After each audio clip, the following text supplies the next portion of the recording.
Cup it up and let's get started.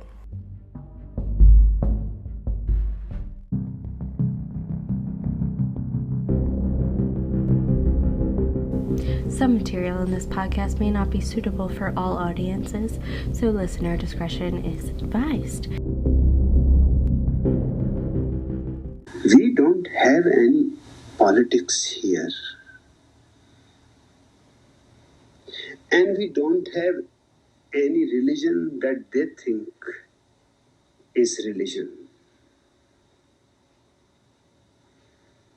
My religion is a way of life. It is not a way of prayer. It is a way of living. Hello, everyone. My name's Megan. And I'm Ashley. And we're Cups of Cults, where each week we sit down and cover a new cult. Last week we covered, oh my god, I forget the name. What did we cover last 12 tribes. The 12. Oh, yeah. Yeah, the 12 The Yellow Deli cult. Yes. Yeah. And this week we're doing the Rajneesh cult, so I'm pretty excited about this one, honestly. This one is crazy. It's wild. Just Like, wild. it's just, like, I guess, like, it's very nuanced, I guess, like, compared to last week's, because, like, last week with the 12th tribe, like, of course they're crazy. They beat kids. Right. I mean, there's really no discussion there whether or not that's a good place to be. But, yeah, I think this cult is just, like, a little bit more layered, and there's definitely just a lot of crazy shit happening. Yeah. So, a little bit about them. They were founded in like the 1960s, actually, by a guy named Bhagwan Sri Rajneesh. He was born Chandra Mohan Jain, I guess, in December 1931 in British India. What he was totally about was the meditation, mindfulness, love, celebration, courage, creativity, and humor. And those were qualities apparently like we suppressed. Also, he was really into human sexuality. Like he had more of an open mind when it came to that. Girl, everybody's fucking. Let's just call it what it is. And that's Well, they called him like the sex guru in like the late 1960s. Like that's what he was known. There was a lot of free love. It was the movement, you know. It was peace, love, and crime, I guess. And he started referring to his followers as Sannyasins in 1970, and then he moved to Pune, India, and started his ashram there in 1974. Yeah, his ashram. Ashram. But one thing I think is like really interesting about him is that like a lot of cult leaders, they sever their followers from money, and there is a little bit of that in this cult, but like he was very much a capitalist. I feel like he's kind of like the Kardashian of cult leaders. Yeah. Because like this motherfucker ended up having like, he was obsessed with Rolls Royces, and he ended up having like 93 by the time of his death. So I don't know. I feel like my personal opinion of this guy is that, and I could be wrong. I'm very open to the fact that I'm wrong. I'm probably gonna be wrong a lot on this podcast, and that's okay. But like, I feel like he was just kind of saw like a lot of like lost Westerners in India, and just kind of saw an opportunity to capitalize and get some money. I agree. I think, yeah, I would say so, because when they moved to like Oregon, they have everything. Like they have boutiques, they have things like that. Everyone gave their money to him pretty much. Like they bought the houses that they lived in and everything like that. Right. Like, yeah. And another thing about those clothes is they all wear like orange or like a red color, like a maroon color. Yeah. So I looked into that. So they wore orange when they were in India. And that was just because that was like a symbol of like a like religion in India, but they started to wear red when they moved here, like to the US. And the reason being, I wrote it down, it's in my notes, because I just thought it was really, really neat. Yeah. It was because red represented the color of sunrise, and it was also the group's sacred book of Rashiism was in red, I guess, like the title page or the cover, rather. Yeah. So kind of interesting. I wonder why they chose like sunrise as like their color, but I don't know. But like, what was like the book of Rashiism again? Just it so we're was, all clear. yeah, it was their like, it's the book that the group followed. In it, it kind of explains the importance of like meditation and the importance of yoga and things like that as like that you need for, I guess, religious and spiritual growth. So there were 4 steps in their like meditation, and they called it dynamic meditation, and it's wild. That like in the documentary, they're like, I don't know, they're going crazy pretty much. They started off by like breathing very chaotically, and then they just like let their body move, and they would like nod their head very aggressively and just like let their body kind of take over. Stage 2 is acting out rage, so they would just become like very hostile. And there's a version where you can like do it silently in your head, but normally, at these meditation gatherings, they would just start yelling at each other, and they were supposed to let everything out. And then stage 3, they were supposed to basically yell. They called it like the Who, like HOO, where they would just like yell Who and jump. And continue to shout, but it wasn't anger this time. They were just like letting loose, like losing control. And then stage 4 is silence. And that's their meditation practice. And so what Megan means by like the documentary, there is a documentary on Netflix called Wild Wild Country about this cult. It's 6 episodes. It is a wild ride. I definitely recommend it for everybody. But and Megan's also talking about like their group therapy. You see that in like the documentary. And Megan, I don't know about you, but like when I saw it, like I was expecting something way worse. Like with cults, like I'm always I don't know, like they started their anger release and they started like hitting each other, and I was like, oh, they're about to rape that girl.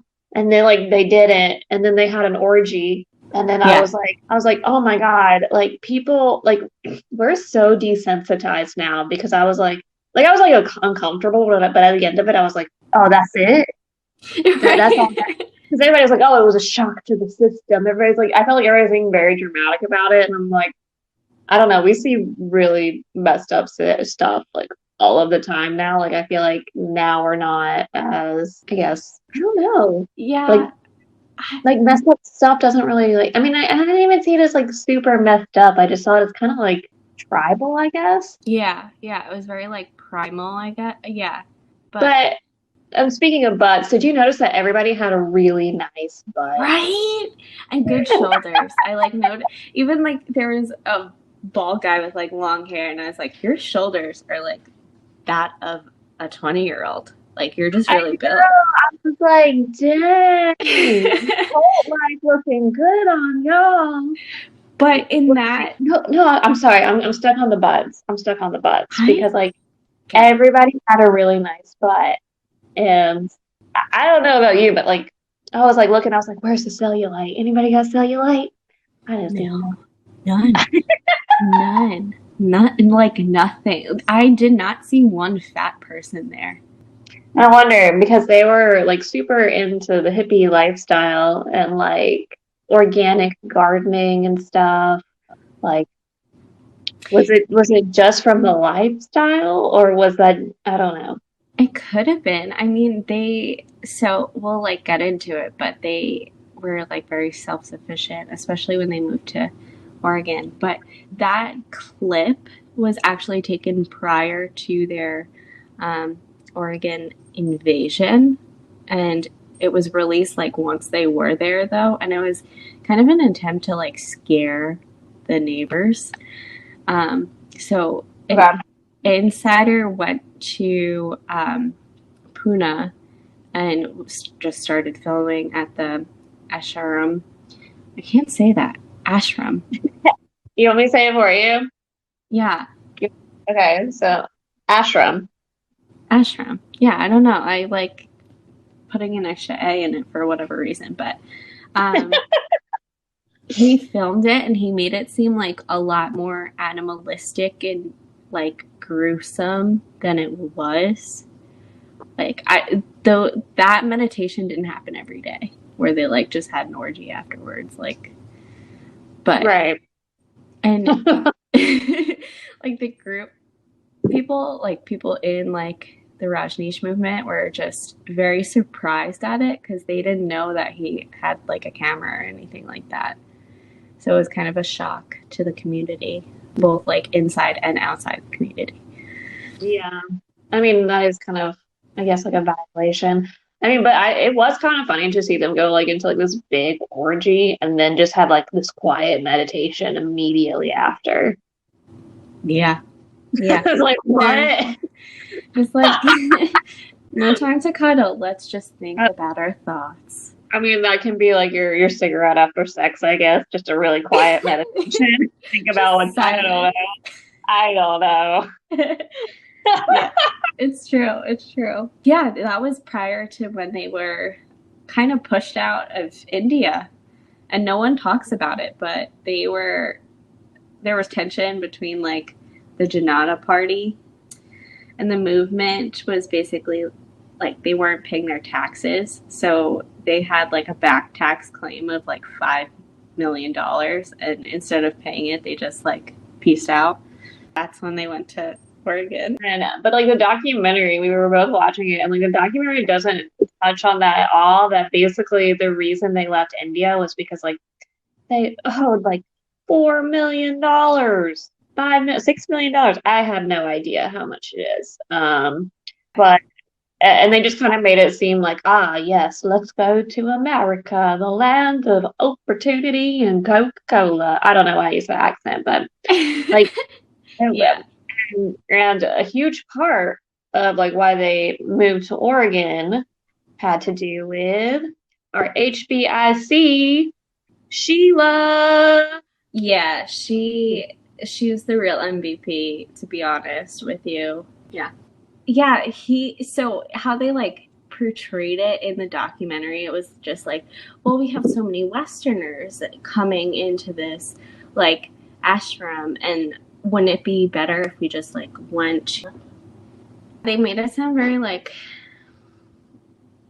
they were doing their Westerner group members like a solid and moved to the land of opportunity where they could literally buy, and they bought 80,000 acres near Antelope. So, you know. And Antelope was a population of what? Like, what was it, like 40? 40 people. That's it. That is. I mean, I grew up in a town with like population like 250, but 40? That's like a, that's a classroom. That is a classroom. I mean, that's like a decently sized lecture hall. Like, I probably have more people in my family that like I see on like New Year's than that town had people. Not now because of COVID, but you know. But typically. Yeah, and it was just like desert land, like it was a ranch that they bought. So they got all their smart members. Yeah, because their members were like very educated, like they were lawyers, scientists, architects, everything like that. So they had a bunch of like smart members that like so like a bunch of educated people joined this. Mm-hmm. Maybe not real thinking it was because communes were like kind of popular during this time. Yeah. So maybe some of them realized like that it was a cult. I'm assuming a lot of them didn't because I noticed like in my research, like a lot of people were like, yeah, I was like in a low point in my life, just went through a divorce, had never really felt like I was accepted anywhere. And then my friend mentioned like this place. And so we went and never turned back. And like that's pretty common with cults, like being recruited by like a family member or a friend. Like because like you trust these people. Like you don't think like this person's gonna try to lead you astray. That's true. Yeah. And I mean, like, it's not like the main mission of the cult was really harming anybody. Like, they talked a lot about like equality and, and I mean, whatever consenting adults want to do, consenting adults want to do, like, that really doesn't concern me. But what's crazy is when they got to Oregon and they purchased like all of this acreage, they had and just built an entire fucking town. Okay, but like, isn't that so cool? Like, women were in bulldozers and just It was cool. I feel like I would have joined this cult like early stages before like a lot of the sketchy shit happened. Yeah, because like it just kind of seemed like maybe like kind of like a popular commune, whatever. Um, Yeah. but And they were almost like 100% self-sufficient. Like they had a supermarket, they had a meditation hall that could hold like 10,000 people. They built an airport. Everyone had a house and it was a basic like A-frame, but okay, the airport was crazy. They just went ahead like and they put their own like electric grid. They were like yeah, they did everything. It was completely self-sufficient. I like we need to stress this because like that is crazy to me. They had their own airport. They had right. with a And bunch landing strip.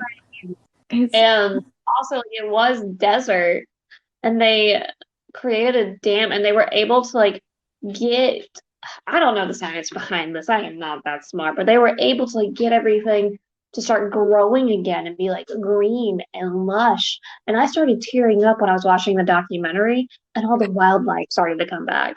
I know, it was so cute. Yeah, Come back, baby. they had like they started to build wells, I guess, like for water under the whatever surface, but they also like built dams around the river that wasn't far by so that the water could come into like the agriculture on their land. So See, it's I really like didn't understand any of that, but whatever it is, it worked. it works. Yeah. It worked. I don't know. I heard dams and I saw a river and here we are. I was like, okay, well, that's really cool. I see you, Rajneesh. I see you. And so like okay, so they went to a town of 40 people, and obviously there were hundreds of like Rajneeshans or Sannyasins, as they say. But Yeah, it's really funny because like the documentary has Sheila, who was Rajneesh's secretary, so she was basically in charge, and she was in charge of this Oregon operation.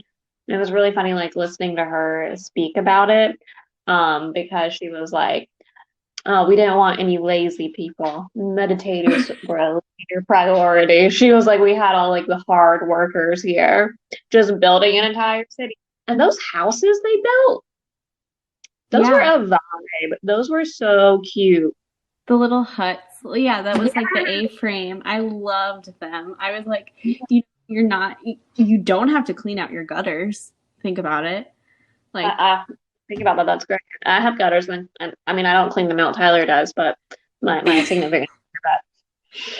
it's But I just, it thought, was so, and it was like a little cabin. It was just so cute. I don't know. They're abandoned now. Like they're still there, but they're just abandoned. The airport's no, still. Mm-hmm. not abandoned. Remember what happens at the end? I'm sorry, we're jumping ahead. You're right. You're right. You're right. You're Yeah, right. It was abandoned. we won't spoil it. We won't spoil it. We'll But wait for the end for that reveal. yeah. Sheila, his personal secretary, she was actually born Ma Anand Sheila, so that's like her full name. But she met the Bhagwan when she was like 16 with her father. And I thought this was a little bit dramatic when she was like describing their meeting. She's like, it was I cried when I first met him because he like had such a way about him, and as soon as he hugs me, like my whole head melted. Like she doesn't say heart, she says whole head. And I don't know. She was just like, I could have died then and I would have been happy. Yeah. Yeah. I was just like, girl, ugh, come I think on. I think Sheila's like very interesting because when I was like doing my research, I saw somebody talking about like, oh my God, I admire her so much. And I'm like sitting there like, yes, queen, be a Right. cult leader. Oh yeah, we need more women in cults. Uh-huh. Like I don't know. Like she's interesting because she basically became the cult leader in Oregon. And I mean, there really aren't a lot of like women Mm-mm. who are cult leaders, but also maybe it's not something we should admire, friends. Just She throwing was that out there. she was like the Hillary Clinton to his Bill Clinton, you know? Like doing things behind the scenes, like killing it behind the scenes. But he still has like he's still like doing his own thing, but she's like planning everything. But I don't know. I thought she was cool. At least in the documentary, I was like happy that she spoke about it, and she, we'll get into it, but like did some really shady shit, and she just stood by like, well, I had to protect him. Like I had to protect the commune. And I think she like truly, did you get the vibe that she was like secret, not so secret, but secretly in love with him? Oh, I was sitting there, I was like, they fucked, right? I was like, they No, they never did. yes, they did. Don't lie to me. No, No because she says in the documentary she was getting upset that he had all these women come to him and like she should have been it. But he never took her as a wife or anything like that. He took other women as wives. I don't know. I don't know. I thought she was like cuckoo for Cocoa Puffs. But I mean, I think that's like the documentary's weakness is that, and it strength because you get to hear a first count from her, but also like Mm-hmm. weakness is that she's really not a reliable narrator. And so you miss some of the key points. So like the documentary like felt like very pro cult, Mm-hmm. because a lot of it was from Sheila's voice. And a lot of it was Yeah. from people who were also in this cult. Yeah, I thought it was like kind of interesting though because you like seldomly hear from the cult members. Like you always hear about the bad stuff from other people. Like you don't, I feel like sometimes you always don't get an explanation of why they did the things that they did. So I thought it Right. was kind of cool for at least the point of view, but it was definitely very biased. Right. And I mean, like, I definitely have sympathy for people that joined it and it wasn't what they thought it would be. Because it's just human nature to want to be accepted and to want to find a place where you belong. So, I Hmm. mean, I really don't fault anyone who joins a cult ever. Um, No, I don't either. yeah. And they like cater to those types of people, you know, like sometimes they even, I would say, go as far as like take advantage of them. I'm not saying this happened. I'm not saying whether or not that happened in this cult because I don't know. Right. But it felt like people were there because they wanted to be. Like it, you could have left at any time. Right. It wasn't like Jonestown. Right. But that's why they got so much flack when they like moved to Oregon because like 3 years before Jonestown happened. Girl, say Oregon again. Oregon. You sound like you were about to say origami. I'm sorry, but yes, yes, yes, yes. They got a lot of flack because of Jonestown. And Yeah. for anybody who doesn't know what Jonestown is, Megan, you want to explain that one? If you've ever heard "Don't Drink the Kool-Aid," it's from that. We'll cover it in a later episode, but it was like just the biggest massacre of American people like ever recorded, and it was like a bunch of people committed suicide, but they had to for their leader. So, and it was a commune. They lived in a commune, but like you said before, like communes were really popular, like Yeah. 70s, early 80s. I was a little surprised that they started like the Rajneeshpuram like 81 in Antelope. I was very surprised because that's like a little late, in my opinion. You think so? Yeah, I think like, Because wasn't Reagan president then? yeah, yeah, I think so. I don't know, but Whatever. What year was that again? um, 1981 that they started to build. Right, because like the free love movement is kind of like over at that point. Yeah, but so like the townspeople said that they accepted them at first, Right. but they quickly did not like them because they thought that the cult was like evading their Christian beliefs. Right. I so okay, yeah, there was a lot of clashing between like the good old 40 people of Antelope plus like the cult.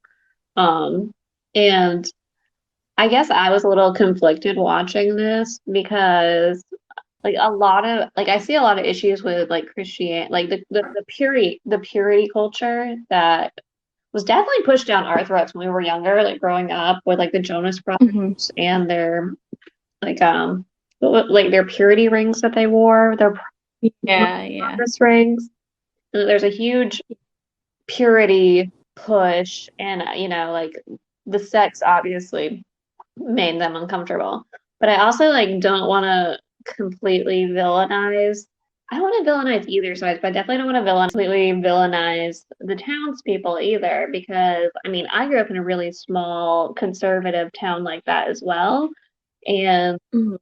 I feel like a lot of the times people assume people that live in those areas like they're just dumb hillbillies, and okay, all right, maybe Billy Joe is like kind of a redneck. Um, No. but like when I was growing up, like I was afraid I was gonna have a southern accent. So I spent a lot of time watching Degrassi, which was a Canadian television show at the time. And I would Mm-hmm. like emulate how they spoke so that nobody would think I was like dumb or uneducated. And this was something I was doing like in fifth grade. So Oh my gosh. I always knew that like people with a certain accent or like if they come from a certain place, people view them a certain way. Um, Yeah, so that's not fair.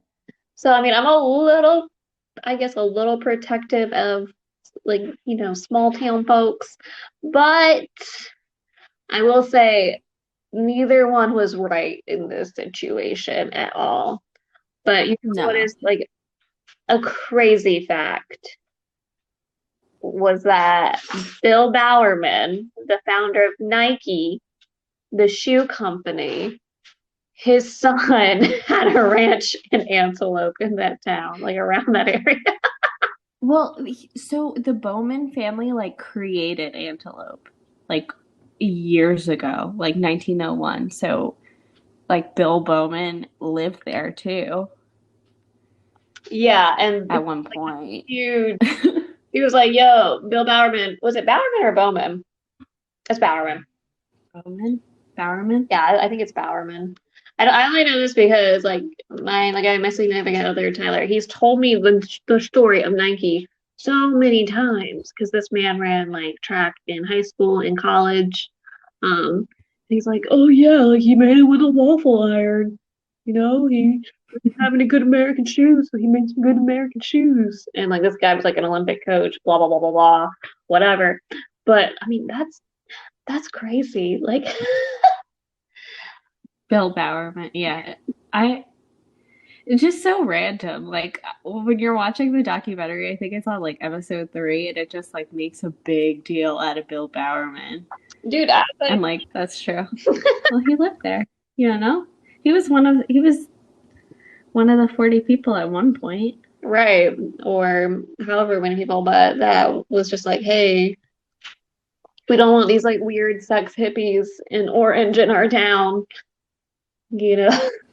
Yeah, like you said, like I could definitely see it from both sides. Like I could understand too when you're from like a small town and people are coming in that have different beliefs than you. Like that can be very scary because when you're so sheltered and you don't necessarily like know what's going on, you just hear stories and you like think that they're the sex cult. Meanwhile, you're just trying to like raise your family.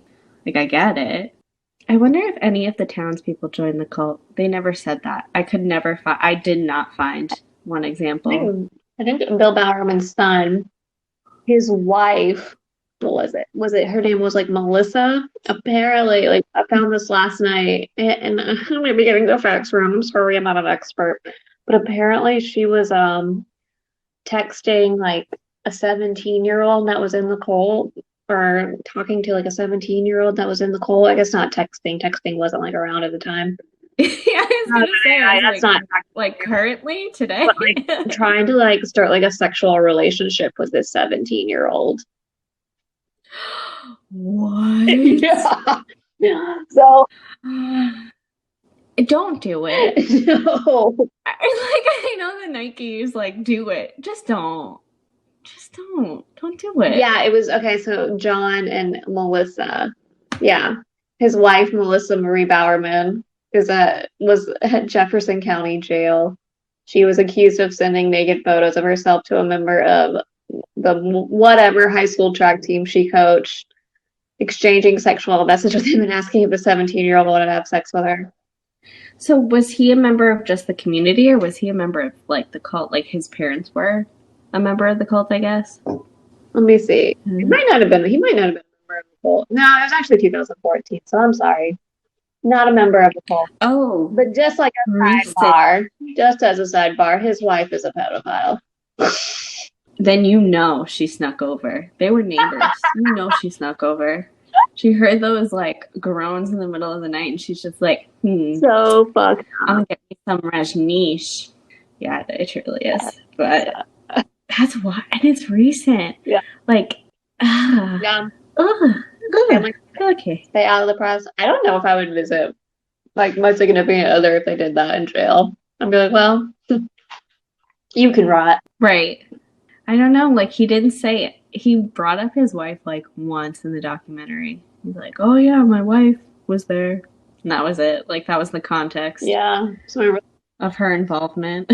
So we really don't know, but things definitely escalated with this cult, right, Megan? They sure did. So we were saying we like can see it from both sides.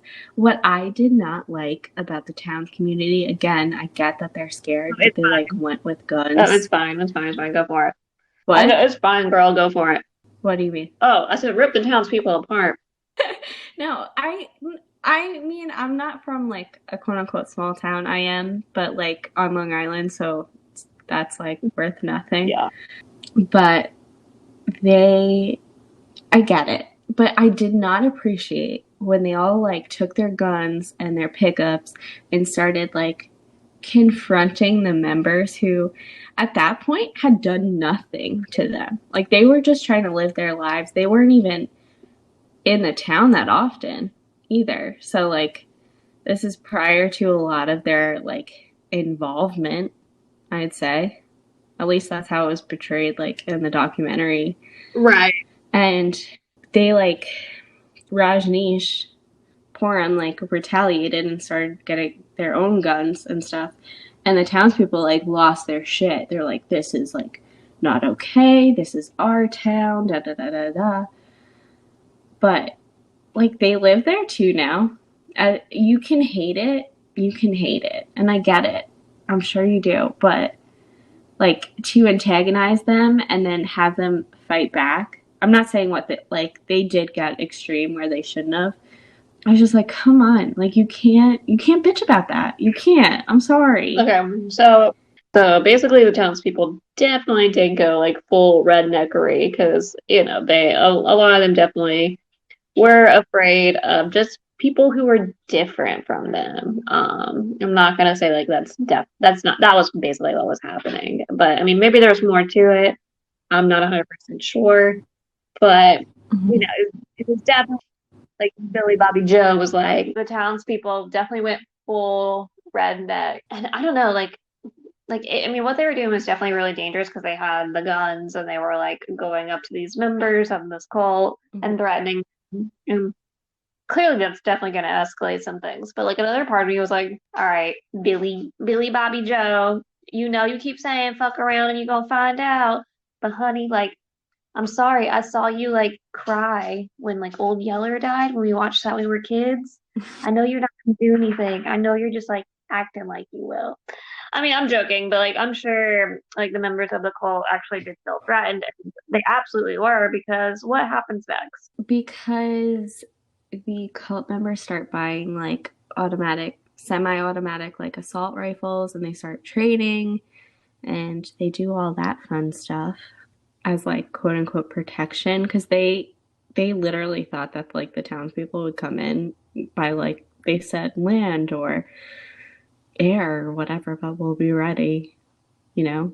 And Mhm. I think what angered like the townspeople too is like they had helicopters, like the Rajneeshis had helicopters, and they were like spying on these people with their guns, and they didn't like it. They didn't like it at all. But I think they, instead of getting like a few like shotguns just in case, they like overdid it a little. Yeah, Um, yeah. They had like what machine guns on their jeeps. Yeah, so this started to, I guess, anger them too that they were feeling so attacked. I got it. I do, like from both sides, like we've been saying, but I don't think like But then it escalated even more. There was a hotel in their town, right? yes, Yeah. yes, that was bombed and no one I don't think they ever found out who did it. But it was like an attack on Badwan and they were freaking out about it because he was like they were trying to kill the leader apparently to take the whole thing down. But I don't know if that would have done anything, you know? Like, even if he did die, he wasn't like the brains. No, it would have just made a martyr out of him. Right. Because like he really didn't do anything except for like sit there with his beard and preach, Yeah, yeah. roll around in his voices. That's like about it. And roll Like around with his concubines. yeah, like very much like Sheila, at least in America. I know there were other like factions of this cult, but Sheila was very much the one in charge. Yeah, yeah, She, definitely. she was the HBIC. She was the head bitch in charge, and she would do anything to like make sure the town was safe and the mission, quote unquote, the mission of the cult was safe. Yeah. And like, they should have known this by now. Like, I don't, maybe the townspeople like felt threatened, but they were all like ready trying to take over the government to have their town like incorporated of Rajneeshpuram. So I don't know. I think they should have just backed off maybe, but they had, um, you know, Bowerman and Bowerman's son, I guess. They went to a lawyer for representation because they wanted the group like disbanded and they wanted that land back. And because like they had plans for having like 10,000 people in the city like to live.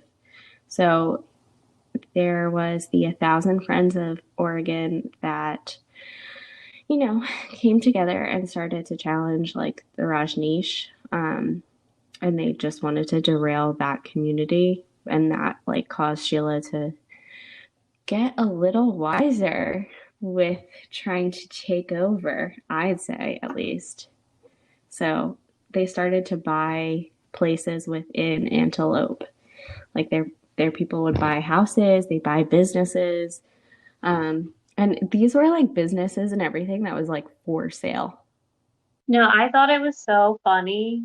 I mean, it just showed like I can't remember if this was before or after the bombing, but just how like petty this cult was when they bought what was it? It was like this diner that everybody in the town went to. And just a normal diner where you get like your eggs, bacon, your toast. And then they bought it and they named it, what they name it again? They named it Zorba, Yeah, the Zorba booth the Buddha. in this like predominantly white conservative town. And they took away the bacon and they put bananas on the grill. I mean, like, we're vegetarians, but like, just, I feel like I'd hate that too. Like, I like the smell. I won't eat it, but I like the smell, you know? I mean, yeah, like you said, like, yeah, you're a vegetarian, I'm pescatarian. Yeah, but that was so petty. Like, I can't imagine, like, showing up to my Southern Baptist family at Thanksgiving and being like, well, guys, instead of making a turkey this year, I decided to make a tofurkey. Like, Yeah. there would be an uprising. I would be excommunicated from my own family. So I can imagine this really pissed off the people of Antelope. Same. Yeah, and it was like the one place that they had, like, as a reprieve from these people.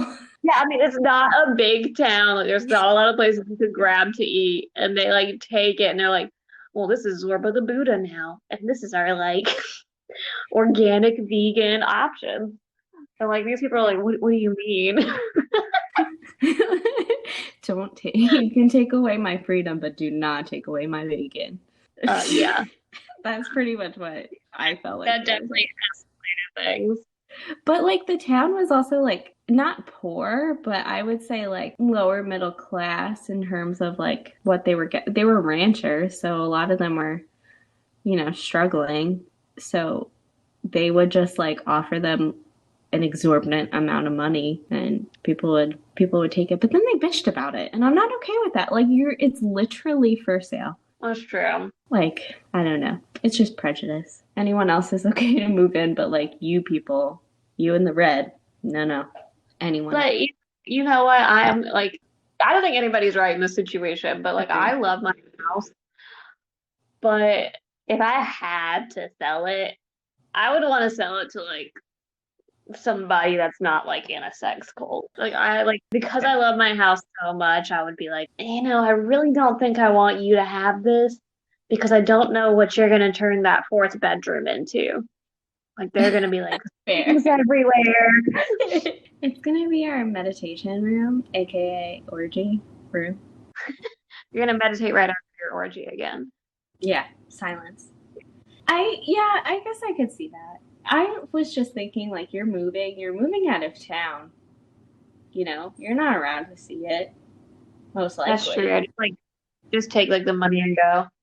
Yeah, I take the money, get a new house and a nicer community, and like make sure that the Rajneeshs never come in. I don't I'd know. go. Like I just know like for my house, we've done so much work on it. I mean, we're still doing like so much work. I don't want somebody that's gonna undo all of that, I guess. But that's just me.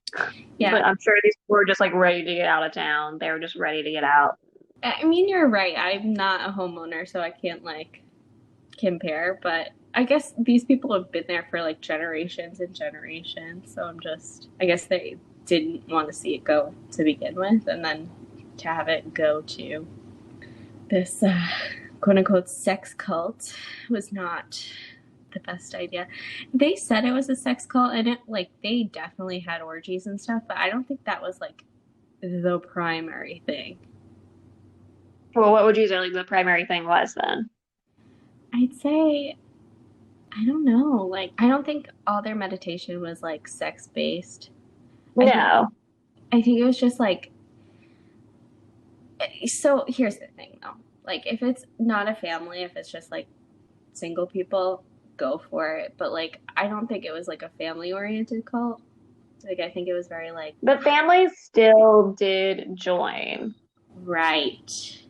Which which is yeah, which I think is where I kind of have an issue.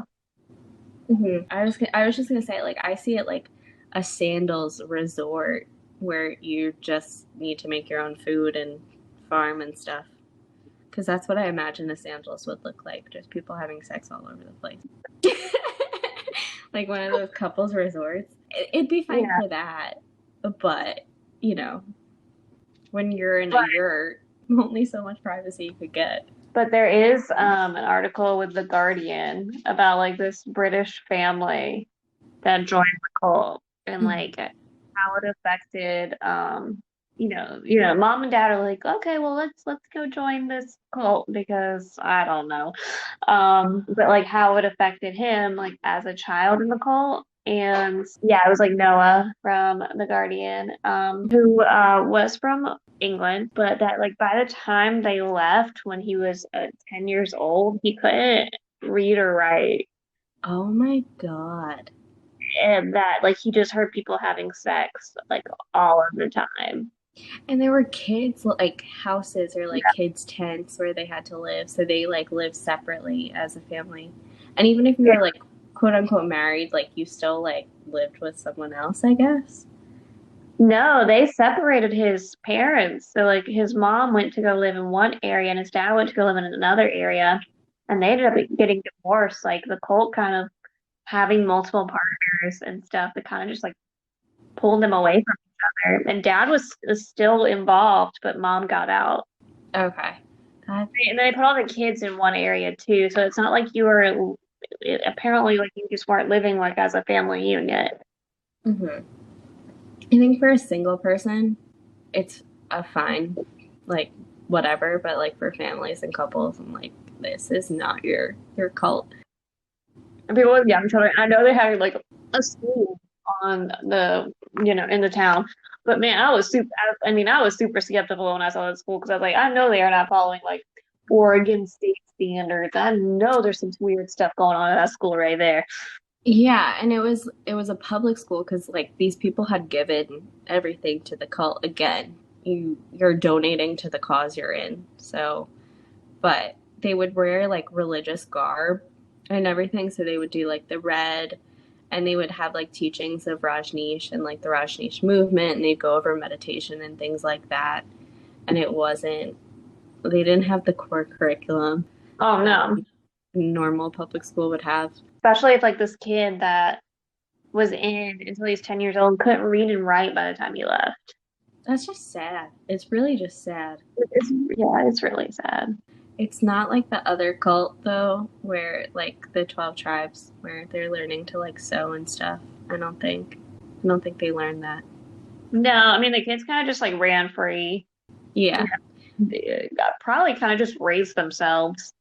Yeah, Noah said like I was reading in the article that like the only good thing about it was that he learned to become like self-sufficient. But at such a young age like you shouldn't have to do that. No. So, but that was like his only like I guess positive that came out of being raised in a cult. Right. Yeah, I mean, like, if it were all just a bunch of young people, which I think it did, like, cater to that type of demographic, you know, I think, like, families and cults, they definitely suffer. So, because they were trying to have this public school that really, like, alerted the government, I guess that's when they started to, like, gain more notoriety in, like, a negative way.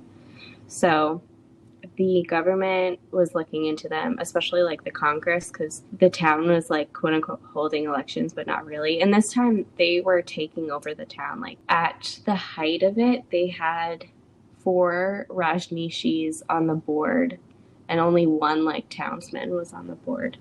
So they weren't really like having elections. They were saying they were having elections, but they were just like assuming voting, which isn't cool. But I think it was John Smith was like the only townsman, like native, that was on the board, and he said that he was elected with another townsman. But when the other townsman heard that they would be up against like 3 Rajneeshis, he left. Like he skipped town. Can you imagine? No, are you serious? Yeah, he was interviewed in the documentary. Not the guy who skipped town, but the guy who stayed like Don. I think that's what his name was. I mean, you kind of see like this happening. I mean, they're taking over the town, they're taking over the businesses. Of course, they're going to try and take over local government, and it's not going to be hard for them because they outnumber everybody. And By a lot. yeah, and like, how long do you have to live in Oregon until you're a citizen? I don't think you did. I think it was like 90 days. Yeah, it was something like 90 days, and then you could become a citizen of wherever you were residing. Yeah. So, I mean, at this time, mostly everyone at that like Rajneeshpuram was technically like an Oregon citizen. But when they took over the city council, they also took over the police force, aka the peace force, is what they called it. Um, yeah, right. And I got a very like red beret type vibe from them. Like, you know, like the French berets, you know, where they were like unnecessarily like, I don't see if I had seen one of those like peace force officers, I would not feel peaceful. I would not feel safe. No, I mean, just because like you use the name peace officer, like that doesn't mean you're actually going to be peaceful. That just means you're really bad at marketing and nobody really even believes that. Yeah, and they like abuse their power. So like the remaining, I don't know, at this time, probably like 30 people, like townspeople, they would like flash lights into their bedroom windows and things like that, like in the middle of the night. And they had a bunch of people who were like quote unquote peace officers, and they had, I think they had like a little academy too that was like separate from Wasco County.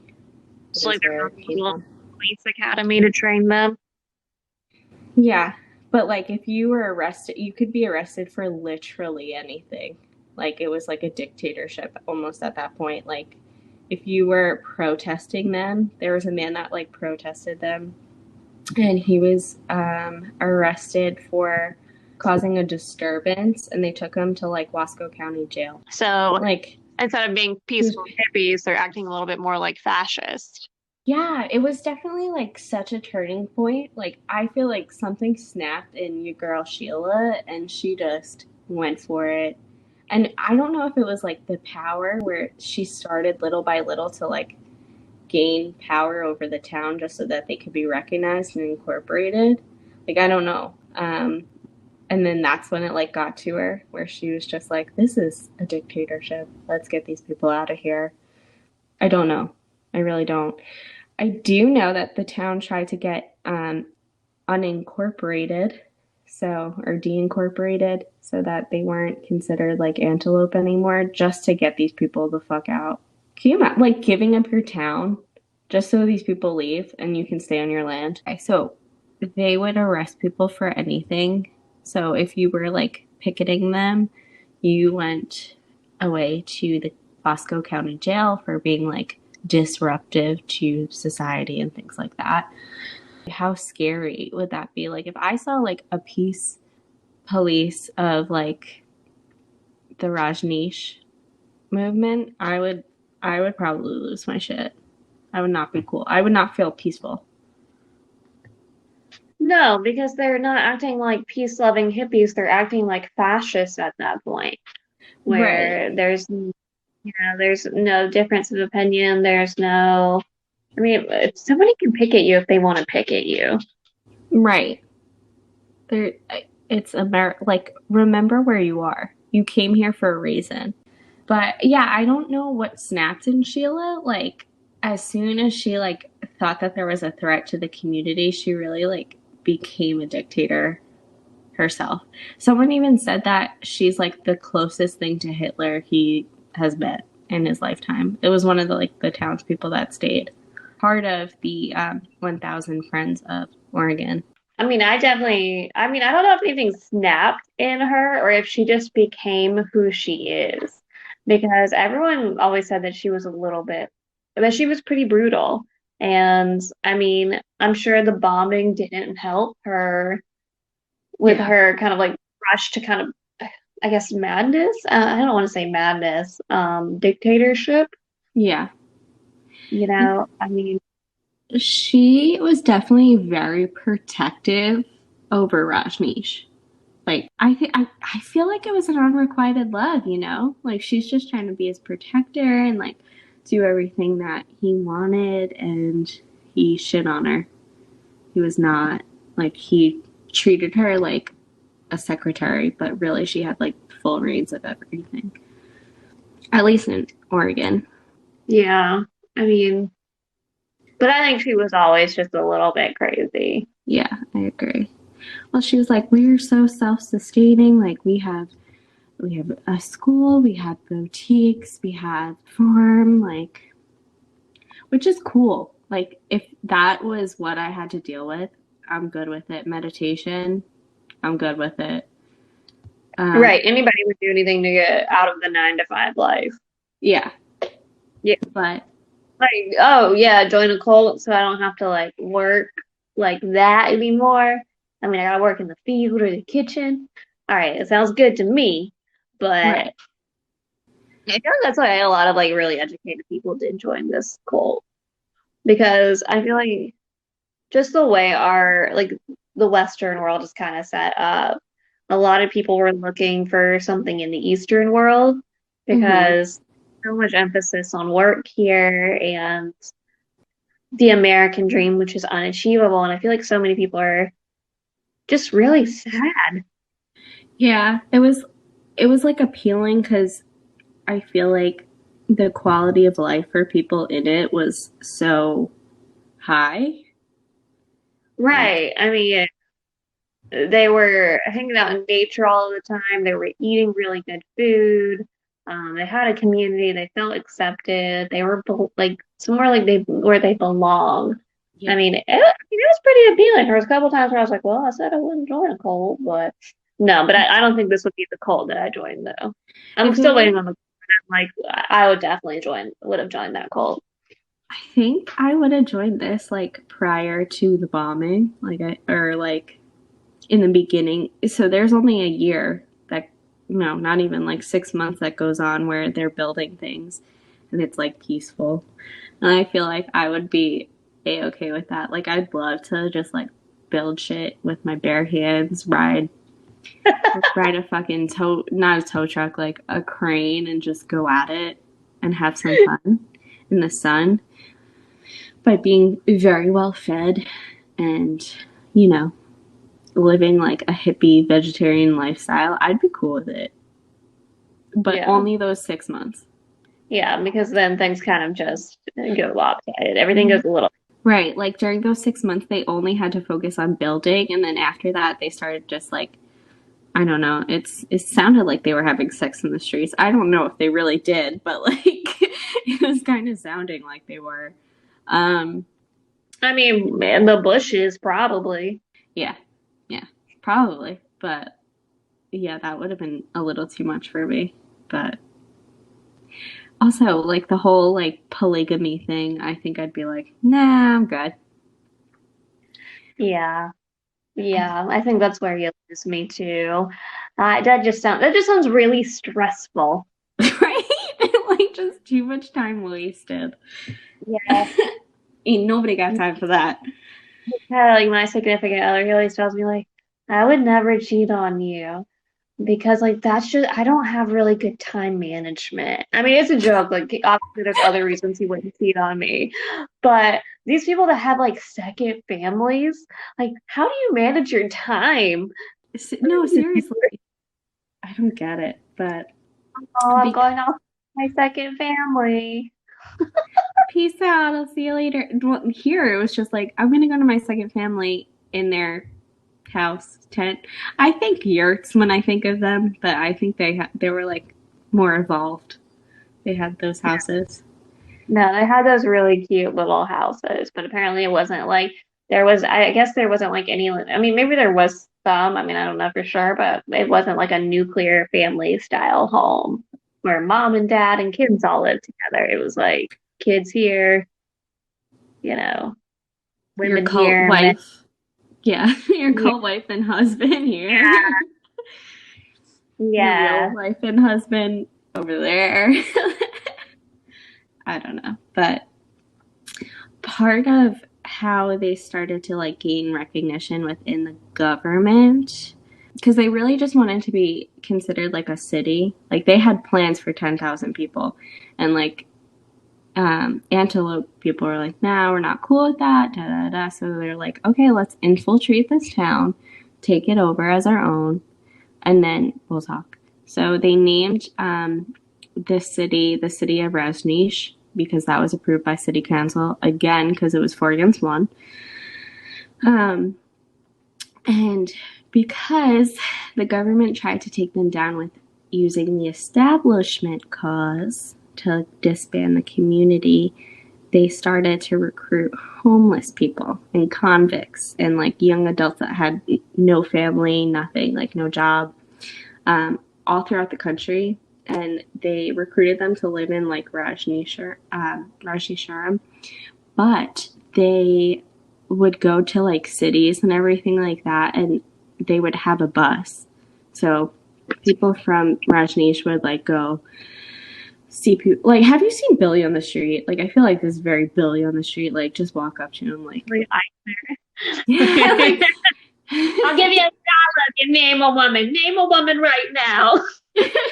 I'll give you food, shelter, and 2 beers a day if you just like tell me who you'll vote for. Get it right. Like, and you know what? If I were homeless, I would have been like, I'll vote for you. Even if I didn't, because I want my 2 beers. You'll never know. You'll never know. That's how they got him, because they're, I like in the documentary, they're like, well, do you not drink? Because it was very like peace, love oriented, and they just thought that you did no drugs or anything. Because Sheila even advertised, she's like, we have no venereal diseases, which why you're announcing that, that's good for you, but like that does not need to be announced. Second, we have no alcoholism, right? Because you only limit 2 beers a day to people. There you go. No drugs. Again, dictatorship. You can't. No drugs. And that's also not true, though. You know that for sure? Like, I don't know that for sure, but like people who have met like people in the Rajneesh or Rajneeshis, they always look like they were like on LSD, and I think they did do LSD. I mean, it would make sense. Like it would, or mushrooms. You know, maybe they didn't consider. They might have not considered like something like mushrooms or marijuana like a drug because it's something that's like quote unquote natural. Right. Yeah, I think it's semantics that really gets you there. I think you're right. I think it was anything that's natural. Yeah, that could like alter your mind. And obviously, this is just speculation again because we don't know for sure. So, for the 1984 election, they recruited these homeless people, and they had 3,500 homeless people and like convicts and everything like that come to Rajneeshpuram in 39 days. Bus loads of fucking people. Yeah. Can you imagine? Well, this was how I actually heard of the cult before. Really? Yeah. So, you know, I mean, I have some friends that are kind of like conservative, and you know, one of them was ranting one day about Antifa and the reason why people like in Oregon are so, you know, liberal is because of like this cult. And like because they busted all these homeless people. I don't really know if there's like anything valid in that statement at all, but I was like, huh, a cult that busted homeless people. And then I just kind of like held on to that information and never accessed it again until you were like, let's do a podcast on like this cult. And I was like, oh, this is the cult that somebody told me made Portland weird. This is the one. I don't know. I know like they recruited so many people for the 1984 election so that they could have representation in Wasco County again, so they could have Rajneeshpuram or like the city of Rajneesh really though, and like be represented in Congress. Yeah, stuff like that. But if you think back to it, they like did a very similar thing in India. Like they were trying to like infiltrate the government in a way. And I really don't think it was Rajneesh. I really don't. I think it's Sheila. I think Rajneesh could care less. You're gonna have to rewind for me. So like what happened in India? Well, they were like, they had tension between a government. Basically, I don't want to say like the Democrats or the Republicans of India, but with like a governmental party, and that's why they didn't pay their taxes, and that's why they got pushed out. But they were like trying to infiltrate so that they could have representation. But I don't know how their government looks there, so I'm gonna just we're not well versed in like Indian politics. no. Yeah. But that's it. It was similar, but like not as big of a scale, I would say, as their like American infiltration. Yeah. Now, question. Do you think they truly just wanted representation in Wasco County and to be their own city, or do you think they had ulterior motives to be part of a bigger conversation? So what do you mean by like bigger conversation? Because that's a really good question. So, like, do you think that they just wanted to be limited to Wasco County, or do you think that they were interested in being the government for the whole Oregon state and then the country? Oh, that's a very good question. I mean, they had aspirations higher than just you don't go in with an organization and build an entire city and want to just leave it at that. Right. Especially for somebody like Sheila, you know, in the driver's seat. Sheila was just very ambitious, and she was every time I saw her, this woman is like kind of like a you know, the phrase is like snake in the grass. However, a snake is probably a lot less harmless than Sheila, because you know, when they show her in the documentary, she's the assistant secretary. There's another secretary. However, she kind of like finesses and makes her way and pushes that other woman out of the way so she can be the main secretary. He was going to do whatever. All the book deals too and the cassettes, that was like spreading the message, but it was also just a way for them to fund. I would have to. Yeah, because the only reason was like one of the primary beliefs of like Rajneesh or Bhagwan was he wanted to make like a new man, like the new existence of man, because he said that everyone was asleep or is asleep. I was asleep myself. Now I'm awake. Like I'm awakened to a higher sense of self. And like that was his mission. So I think her power struggle in her head, she was like, no, like everyone should be like this. We should have representation. Like we could be the Green Party of the US. Yeah. So I would have to tend to agree. I think their involvement in the government was definitely a way. In the documentary, it sounds like they're doing it just to survive, but I think it was definitely, like you said, like a way to thrive. It wasn't just going to end at the end of the city limits, you know? Right. These weren't just like, you know, your friendly neighborhood Mennonites that, you know, just want to have their little area and kind of be left alone. Right. And they were all over the world too. Like it wasn't just Oregon. Like it was said like during the height of the movement, there were 30,000 orange shirt people. Sannyasins.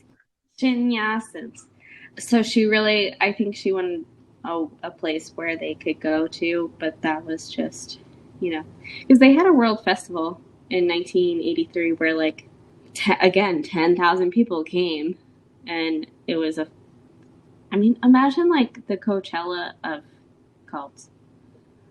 And I think that's what it was like. I don't even want to go to regular Coachella. Right? I just feel like it was just like the Coachella for the Rajneesh movement. I can't even say of cults because they weren't different.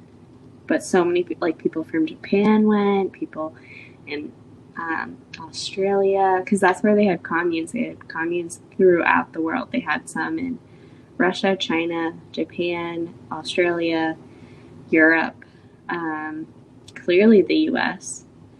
I think Canada was one. South America, they definitely had a lot. So they had a lot of people everywhere. So Sheila's right-hand woman, her name's Jane Stork, and she's actually from Australia, and she joined the cult back when they were in India. So she had been around for like a minute. but the way she joined it was also like unconventional, and I think this is how they like recruited people, honestly. So she said that she had married very early, and she went to go to a psychologist to like basically get like marriage counseling, and the psychologist was part of the Rajneesh movement, and he like told them to do the dynamic meditation, and then they joined, her and her husband Roger. That's crazy because you go to like a medical professional and you're already in a mentally vulnerable state. Somehow you end up joining like a movement. This is, and I know like sometimes, like I guess I'm pretty skeptical of organized religion. I'm not going to say I'm skeptical of religion because that's not true, but I am very skeptical of organized religion because people are in charge of organized religion. And personally, I just don't trust people. I mean, I'm not saying, I'm not saying like I distrust everybody I see on the street, but in general, when you have these big groups, the people that rise to the top are often going to do some really shady stuff. I know, like, a lot of times people will go to therapy within their religious group, their synagogue, their church, whatever it offers it. I'm going on a tangent now, but people don't get they don't get the help they need.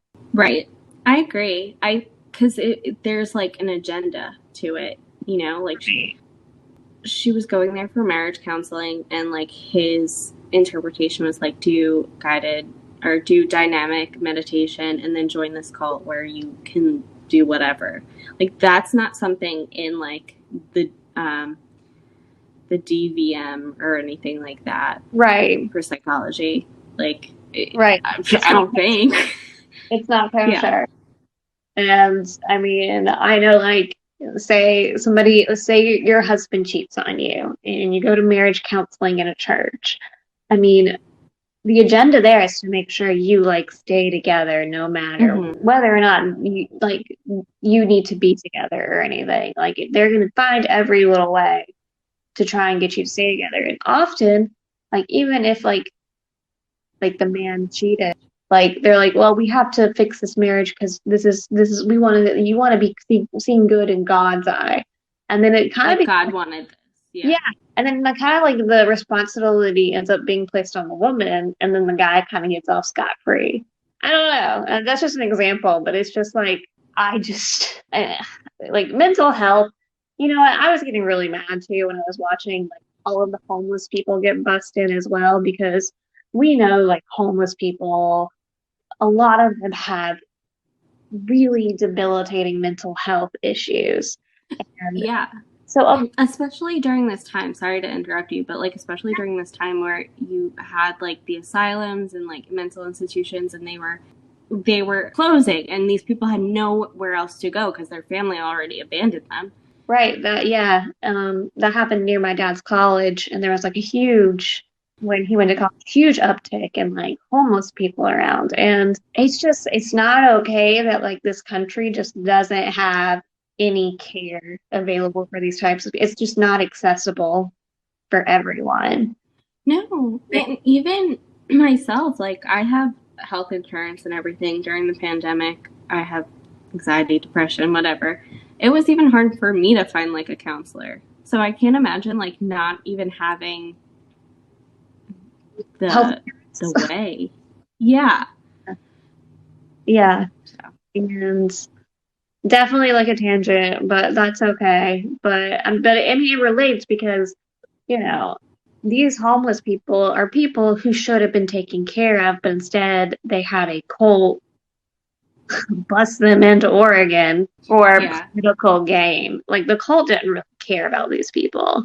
No, but what's the saddest part is like I was watching the documentary and there were people who were part of like this shift for voting and everything like that, and they were so happy to be there.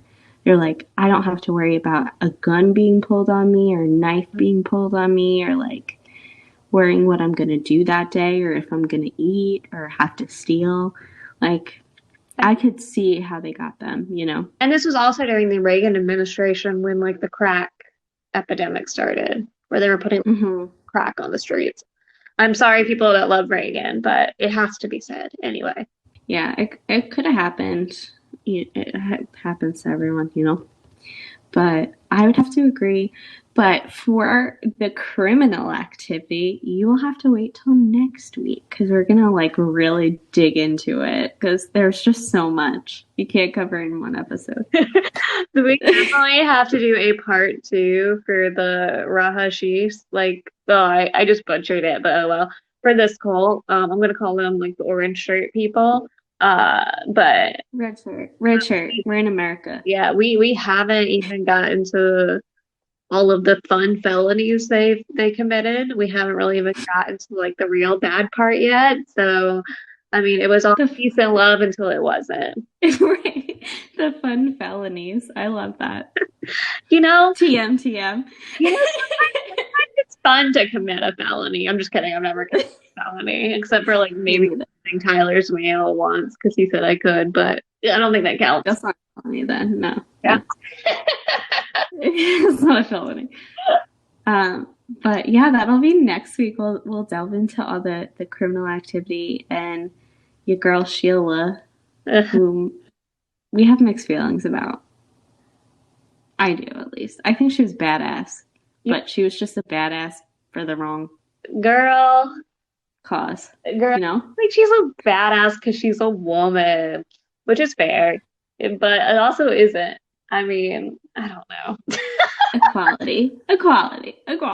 So, But, well, yeah, like Sheila's pretty cool in the fact that like she shows like a different side of women, right?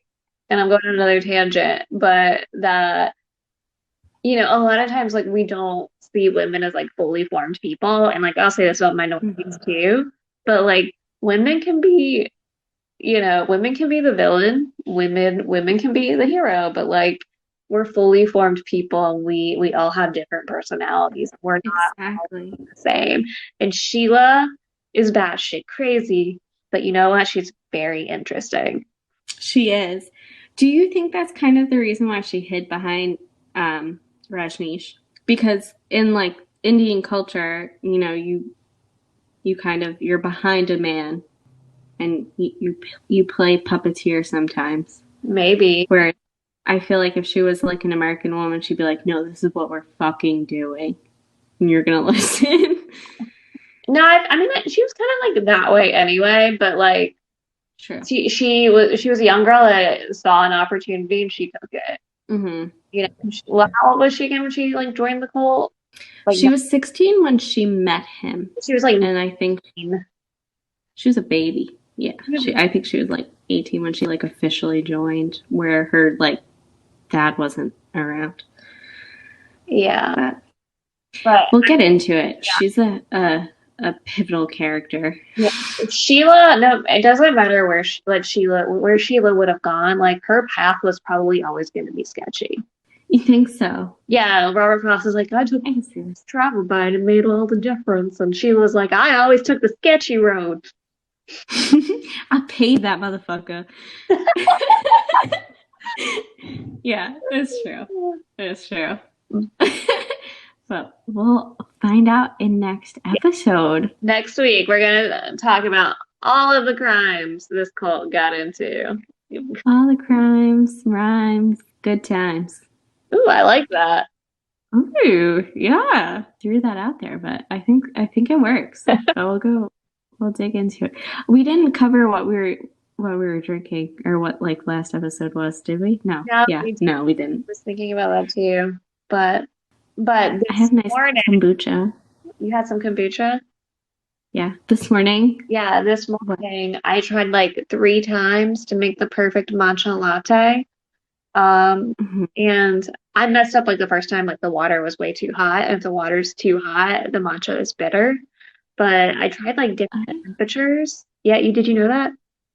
No. Yeah, so like matcha is like green tea, but like it uses the whole plant and it's a powder, and you pour water over it and then you kind of froth it until you get the bubbles. That's when you know you're done. Okay. But yeah, if you pour boiling water, it just makes it too bitter. But I got my matcha at Whole Foods, so it's not like ceremonial grade, which means it's like Ceremonial grade. ceremonial grade is like that high quality stuff.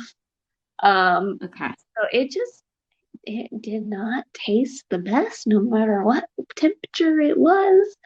And so I'm about to buy like ceremonial grade soon. I just know like Tyler's gonna be really concerned when he sees like, $50 on our account for tea.